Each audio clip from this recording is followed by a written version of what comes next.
Hey everyone, welcome back to the video. Boozer here. We're going to be watching the brand new Asgard Divide sneak peek video from Plarium, so let's dive into Hey that. everyone, it's time for another sneak peek. And Sneak this peek one's going to time. be special for all you fans of mythology out there. Introducing one of Raid's biggest events, the Asgard Divide. Norse mythology has always been a major source of inspiration for our beloved barbarians, from their appearance to their spiritual home in the kingdom of Frostheim, a land of bitter cold, brave warriors, and ancient secrets. Okay. So, to continue that Norse theme, the Asgard Divide event will introduce 4 unique legendary barbarian champions. I'm not a big fan that they made it all barbarians, to be honest, but it is what it is. They can't really make a brand new faction at this point. I know people were saying they were going to make a brand new faction, but honestly, they gave us so much notice for faction wars related things, especially getting Lydia and stuff.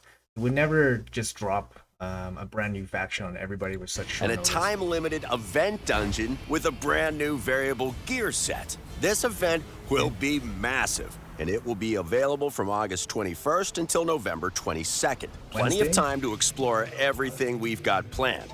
All sounds pretty exciting, right? Let's dive in for a closer look. First up, please give a warm Talarian welcome to the stars of Defense the down and Asgard stun is really Divide. nice. Meet Loki the Deceiver, Thor Feyhammer, Freya Fateweaver, Nice and shield. Odin Feyfather. Rather than gods, our versions of these characters are Fey. In Teleria, Fey are ancient and powerful. You kind of get a look at their base stats here, which is pretty cool. So it's kind of a sneak peek here. So we got Loki, 105 speed. He's 60 maxed out, so 105 speed. Deceiver, Thor Fey. Thor, 1553 attack base damage dealer. Looks pretty good. Like at least like nothing too surprisingly negative. Feyhammer, Freya Freya, 110 speed with 1400 defense and 20k HP. That's really nice. Fateweaver, and Odin Odin, pretty good spread of stats throughout, but be interesting to see his kit. Feyfather. Rather than gods, our versions of these characters are Fey. In Teleria, Fey are ancient and powerful spirits that have existed for a very, very long time. We won't focus too much on the lore here, so dive into their Odin's champion defense down, bios and check out the dedicated event lore for more. Now, for the really juicy information. How do you get these mighty champions? We'll start with Loki the Deceiver. You can get this elusive trickster for free during the Loki Chase event. You know the drill here. Simply log in on 7 different days between August 21st and November 22nd to add Loki to your collection. Okay, However, good. you need to have started. Okay, guys, so here it is, phase 2. So a lot of people were saying like a lot of content creators didn't talk about phase 2, mainly because it wasn't mentioned in the deck at all in text, and the only obvious thing that we had for phase 2 was just the image. Could have been either way. It could have been more likely that the image was wrong or that the text was missing, but we didn't want to just make up stuff, speculate on the phase 2. But we do have a phase 2 here, and we do have a 5-star Loki soul, which is actually really nice, considering that Loki would really benefit from the accuracy. Also get a primal shard here, which is really nice. So it's good for them to show us this Loki chase in the phase 2 part. The Loki Chase by October 24th to get Loki this way. Don't worry about reaching day 7 by that point. You'll still have until November 22nd to get there. Just make sure that you've started the Loki Chase before October 24th. We'll have a dedicated champion spotlight video for Loki where we'll dive into his skills in more detail. But for now, here's a couple of highlights to get you excited. The chase rewards will continue past day 7 so you can get Loki to level 5 of Awakening, as well as a bunch of other sweet rewards in phase 2. It works exactly the same as the Adolin chase. His skills are all about deception and misdirection, placing Veil or Perfect Veil on himself and his allies while manipulating buffs and debuffs. Oh, and he can completely Loki does look pretty good, evade actually. enemy Looking forward skills. to play Yeah, testing him a you're little. not going to want to miss out. Loki the Deceiver will be a great addition to your collection for any game mode where you want to mess with enemy buffs, especially in Hydra and PvP battles. But where would Loki be without Thor? This mighty warrior is an all-out attacker, self-buffing himself with increased attack and increased crit damage buffs before unleashing a myriad of AoE attacks on enemies foolish enough to I see that decreased speed, so that means stand against them. accuracy. And his hammer, Mjolnir. He'll ignore block damage and unkillable buffs and destroy an enemy's resistance stat. He'll be available to summon from shards throughout the event, and he'll remain in So shards from the events, okay, and then he'll remain. around and can be summoned well after the Asgard Divide event comes to an end. A wise and steady presence on any battlefield, Freya So keep that in mind, guys, that these guys are not time limited. They're going to be Fate Weaver will be available to summon from shards as soon as the Asgard Divide event starts. No need to wait. Go grab this defensive powerhouse and protect your team with some divine foresight. And no event themed around Norse mythology would be complete without the one-eyed wanderer himself, Odin Feyfather. This titanic warrior can only be summoned via special summon events during special summon events. So we can kind of imagine like 10x, progressives, or prism events. So, the Asgard. But when they say this, when they say only summon from shard events, that means we won't be seeing him in any deck of Fate. This is what they said about Fatalis when the Monster Hunter event was going on, that he was only going to be able to be summoned from shard events, and then they put out a deck of Fate. We'll have to see. Divide, so keep one eye open. Get it? One eye? Oh, he'll also be the boss of the new limited time event dungeon, and he'll join the regular summon pool once the event dungeon is closed. Event dungeon? I hear you cry. Yes, this is a brand new time-limited dungeon we're introducing with the Asgard Divide. Okay, so we get accessories. And oh my god. You guys see this?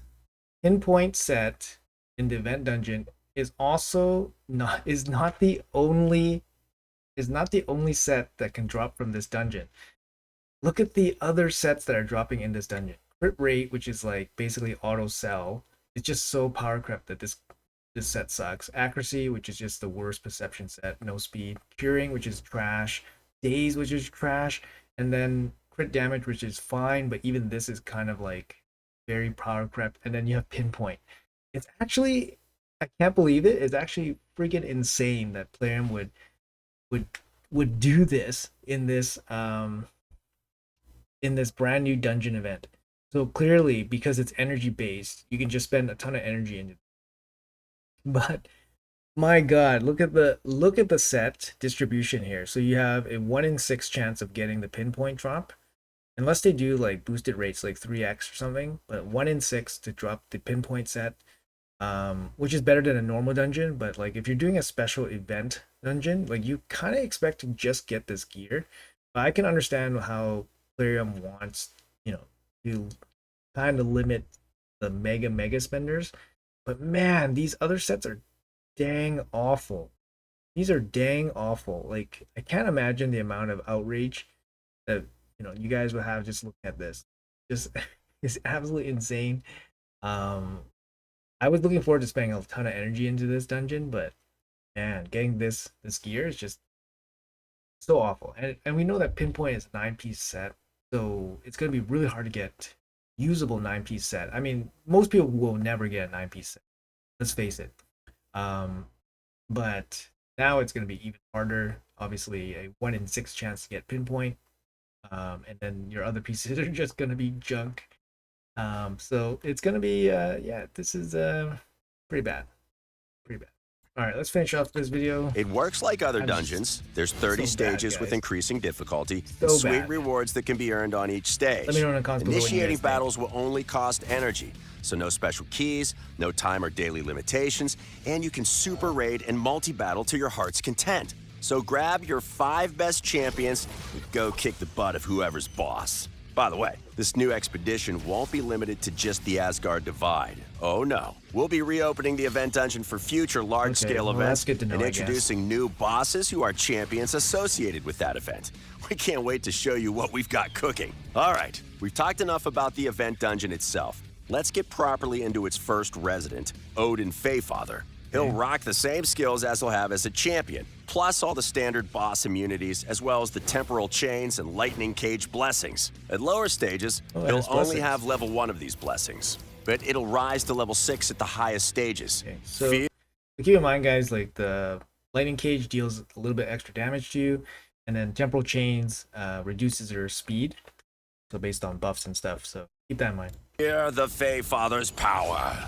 Odin can and will constantly remove buffs from his enemies before landing Okay, so buff strip, stun, precision strikes with his spear, Gungnir, dealing I mean, this you definitely need to strip this guy.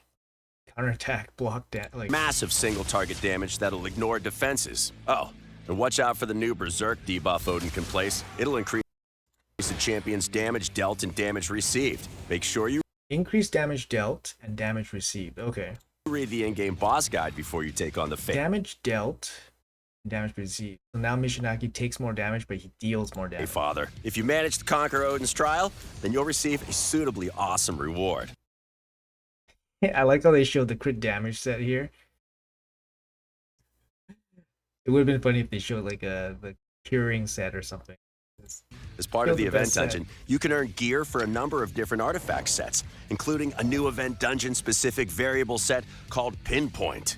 As the name suggests, it's all about accuracy and speed, with all 9 pieces granting the wearer an additional 60 accuracy and Yeah, it's a good 32% set. speed. With 4, 6, and 9 pieces of gear equipped, the Pinpoint set also grants the wearer either 1, 2, or a massive 4 stacks of intercept. It's the perfect set for champions that want to hit hard, fast, and without having to worry about any pesky crowd control debuffs like sheep. It's a good set. We've no doubt the It's gonna Pinpoint will change get plenty things. of usage in Right, Arena it's gonna be and hard to get against a 9 debuff-heavy bosses in the Doom Tower or Cursed City. Since it's a variable set, you can mix and match it with other artifacts for truly unique combinations. Let your imagination run wild. One last thing about the event dungeon. We'll be launching a dedicated tournament focused on raiding it so you can get even more rewards. The event dungeon will swing open its doors from the Gonna be beginning events of the for this, Asgard okay. Divide right through until October 24th, which also happens to be the cutoff date for starting the Loki chase. Handy, right? And that's everything we've got for you in this. Alright guys, so the big takeaway from this is that the event dungeon will not have one gear set. 6 gear sets, 4 of them are trash, 1 of them is average, and then you have the Pinpoint set. So, you know, people thought that they could just spend all their energy into the set, into the event dungeon. Big disappointment. And yeah, the gear sets just dang awful. Yeah, I don't expect Plarium to change that. I think it's deliberate, obviously. They know people are going to dump a lot of energy into that dungeon for that new Pinpoint set, which is going to be a good set for sure. And since it's a 9-piece set, people are going to want the accessories pretty bad. But yeah, it's really, really discouraging news, unfortunately. And what can I say? Plarium, watch your money. What can I say? Anyways, guys, let me know in the comments below what you guys think about all this stuff. And yeah, thanks for watching the video, and I'll see you guys in the next one.